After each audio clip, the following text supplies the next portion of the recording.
YS Jagan YCP నేతలకు TDP MLA Yarapathineni Srinivasarao warning ఇచ్చారు.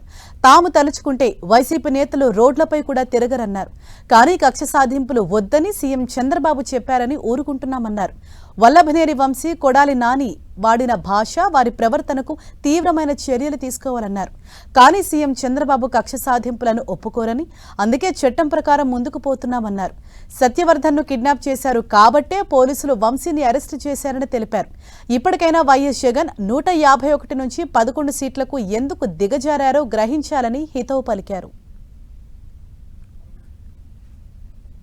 అరాచకాలు ఏదో వంశీ దగ్గరికి వెళ్ళాడు. కమ్మ సామాజిక వర్గంలో వాళ్ళు ఎదుగుతున్నారంట. దానికి తెలుగుదేశం వాళ్ళకి ఈడ్చంట. ఎక్కడి నుంచి వెళ్ళారు వాళ్ళు? తెలుగుదేశం పార్టీ నుంచి వెళ్ళారు, మీ దగ్గరికి వచ్చారు. వాళ్ళు మాట్లాడిన భాష, చంద్రబాబు నాయుడు గారి కుటుంబాన్ని, మహిళల పట్ల మాట్లాడిన భాష ఎంత అమానుషంగా ఉందో అది మనం గుర్తుకొస్తేనే చాలా ఇబ్బందికరంగా ఉండదు. కిడ్నాప్ కేసులో ఇరుక్కున్నారు. చట్ట ప్రకారం గవర్నమెంట్ చర్యలు తీసుకొని తప్పితే అసలు మేమైనా తీసుకోవాల్సిన చర్య ఇది కాదు. ఇంకా తీవ్రమైన చర్యలు మేమైనా ఉండాలి. కానీ అక్కడ మా ముఖ్యమంత్రి గారు ఒప్పుకోవట్లేదు. అది సమస్య.